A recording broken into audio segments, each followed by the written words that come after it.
Yo, I think it was either my mom or my grandma. They got me the Ben 10 watch, like when I was like a kid, like I'm gonna say about 8 or 9 years old. Like she got me the Ben 10 watch. Me and my brother. Yeah, man, it was kids, man.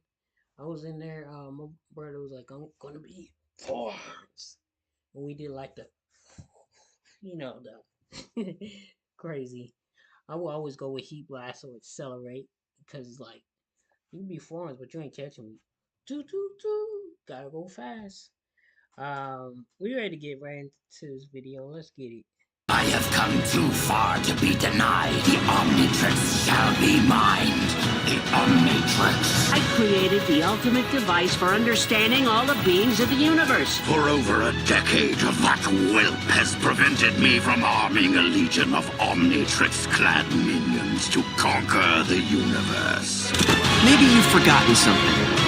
I'm Ben Tennyson, wielder of the most powerful weapon in the universe. The Omnitrix, without a doubt, is one of the most recognizable devices in fiction. Every 2000s kid wished they had an Omnitrix, and even today some will still have that same wish. The Omnitrix is as popular, if not more popular, than Ben himself, which isn't out of the ordinary. When creating characters in the superhero genre, coming up with a creative and fitting power set is of the utmost importance. A character's superpowers play a huge factor into a character's likability and identity, as many superheroes become recognizable because of their superpowers. Everyone knows that Superman can soar across the skies and has super strength, along with his heat vision and all the other shit that he can do. People know that Spider-Man can do whatever a spider can, shooting his webs and climbing walls. And everyone knows that Batman is just rich. That's his superpower, he's just rich. The Omnitrix and Ben have followed that same pattern, as you can't think of one without thinking out the other. It's a testament to just how iconic and genius the Omnitrix is as a device in the story of Ben 10. We remember the Omnitrix not only because of its powerful capabilities via the numerous iconic alien transformations it gave us, but also how it involved itself into the story with the lore around it, and also how it went on to develop a real relationship with the main character.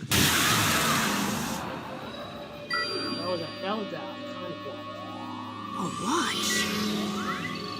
What's a watch doing in outer space?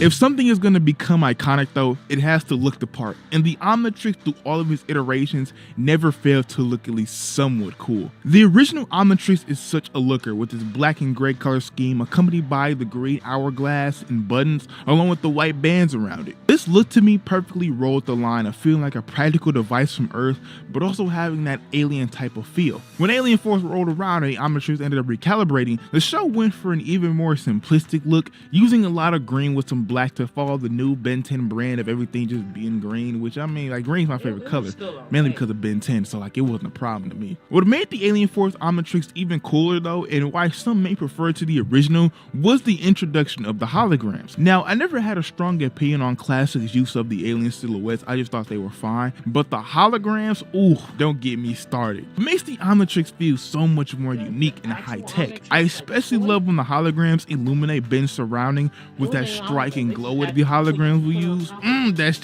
It's just so nice to look at. I'm glad the show carried the hologram aesthetic over to the Ultimatrix as well, although I'm personally not the biggest fan of the Ultimatrix. I can understand why people do like the Ultimatrix due to its more gauntlet-like look instead of just being a typical wristwatch like the other Omnitrixes.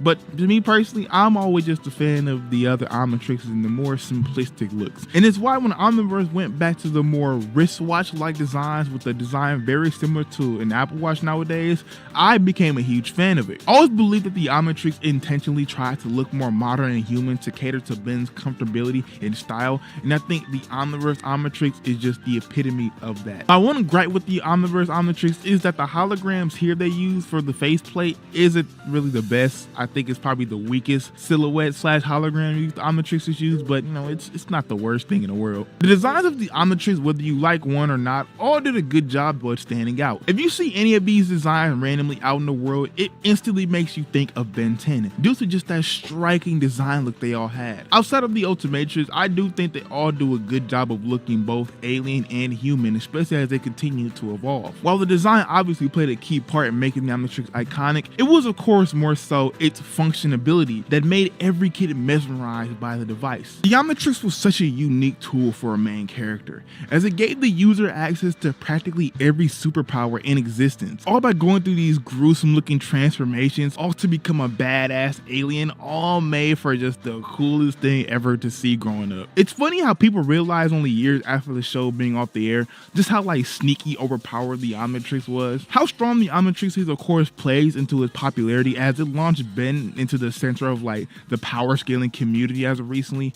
But to me, what really made the Omnitrix and its aliens so iconic wasn't just because of how powerful they are, but more so because of the personality they held. People may have gravitated towards Ben and his aliens because of their powers and appealing designs at first, but they became fan favorites due to them having their own sense of being/identity that audiences were able to grab onto. Even though the aliens are still just Ben himself, they still end up feeling like their own characters. Ben adopts not only the powers, but the personality of the aliens he sometimes turns into. Like how becoming gray matter gives him this intelligent personality that sometimes overtakes his own. Your malfunction?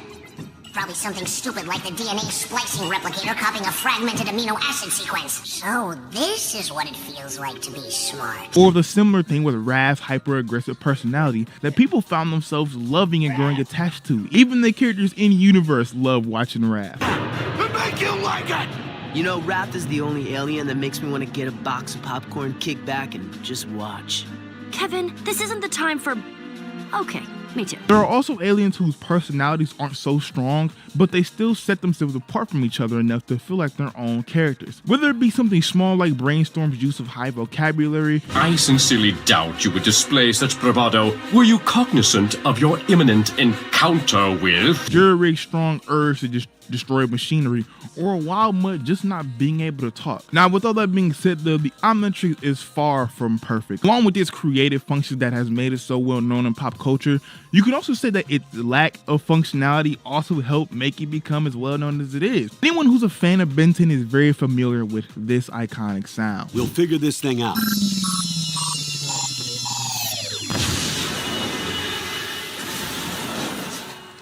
The Omnitrix and its flaws have become just as known as its aliens, and I personally love that. As a kid, hearing that timeout sound made you so mad because it meant that the action and screen time for your favorite alien was up. Growing up, I hated that the Omnitrix was always bound to timeout in classic, but looking back at it, it made for kind of like the perfect handicap. Balancing the Omnitrix's limitless potential of giving Ben access to so many superpowers with a time limit and having to recharge it keeps it from being overpowered in universe. And while it can still be annoying to watch, as you of course want the action to never stop, it at least makes sense, considering a device as powerful as the Omnitrix would need to recharge and have of course limited energy, especially since in classic the Omnitrix was a prototype. Knowing Ben only had a certain amount of time whenever he transformed really made you cherish the time an alien was on screen, and it also added levels of tension to every encounter, as there was always a chance that the Omnitrix would time out and need to recharge in the middle of a battle or before Ben could finish saving the day.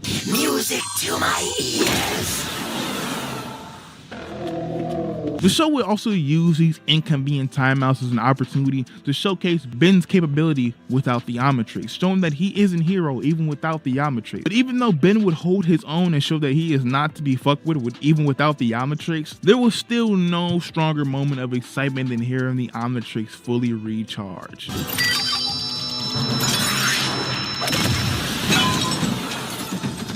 Oh yeah? I also can't forget to mention the more prominent handicap for the Omnitrix though, as the timeout function was only really a problem in the classic series and never really was an issue going forward in the series. The most known problem the Omnitrix handed Ben was when it would randomly give him the wrong alien.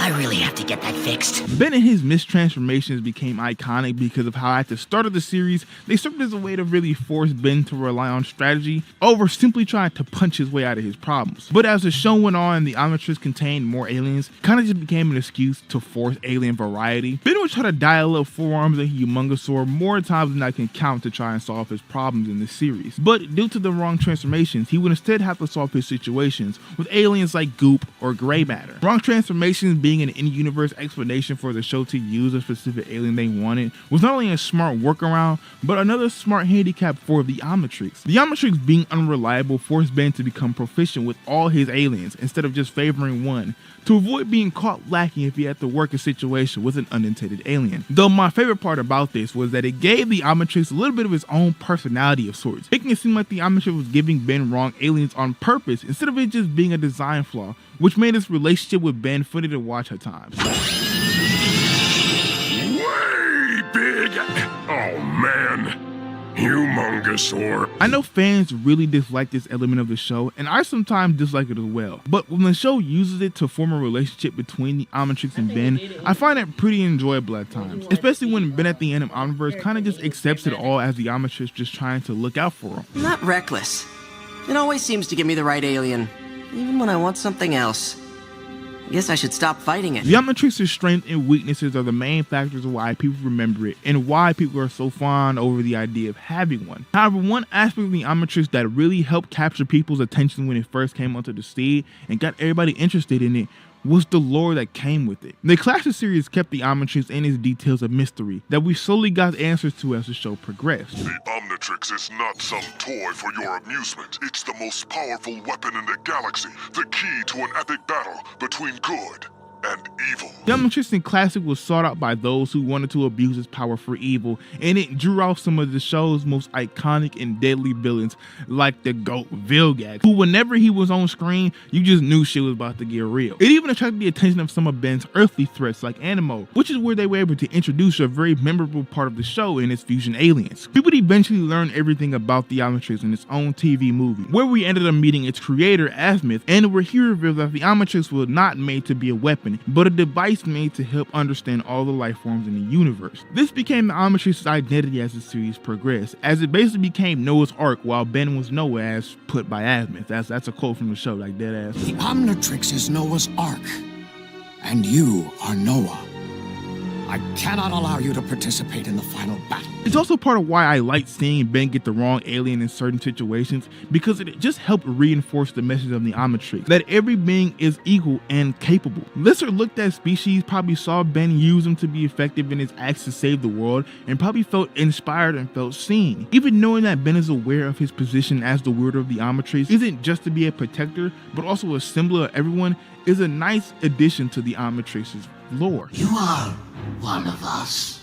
I am one of everybody. Ben using the Omnitrix to be a representation of everyone in his battle to protect the universe, spreading the message of the Omnitrix, just makes it even cooler, and is why it still sticks with me and probably many others to this day. I still remember watching that first episode of Ben 10 and being immediately hooked, seeing the Omnitrix latch onto Ben's wrist, turning him into Heat Blast in this gorgeous transformation sequence. I remember watching the rest of the series and Secret of the Omnitrix and just taking in all of the rich lore of the Omnitrix, finally understanding it. I remember how it felt watching Ben use my favorite aliens in every series and just how much joy it brought me growing up. Growing up, I would have killed for an Omnitrix, and now, at 21 years of age, I would still kill for one. Ben 10 introduced one of the most iconic devices into fiction, and it was all due to its amazing concept and execution that wowed us when we were younger. Not if I can help it. It's hero time. It's hero time! It's hero time! So I guess this means it's hero time.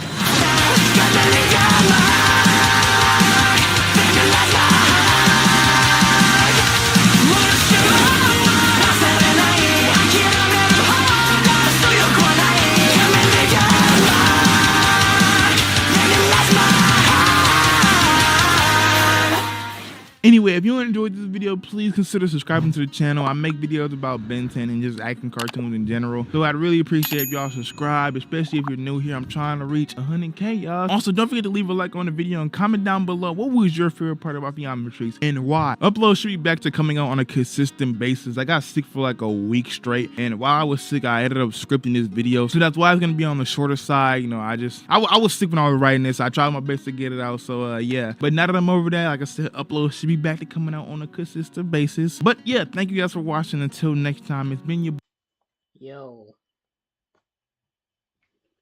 two things people can't say they don't know is Ben 10 and Dragon Ball Z. I got a friend. He don't even watch Dragon Ball Z, but he know the characters. You know Goku, Vegeta, Gohan, Krillin, and Tien. He don't know Trunks because he's not that far in. I don't know how he can't know Trunks. I had wore a Trunks T-shirt and he didn't even know what who it was. Anyways, yeah, I said Ben 10 and Trunks. Yeah, they both know. They know what both of those are. Anyways, we're gonna get out of here and get into the next video. Appreciate y'all.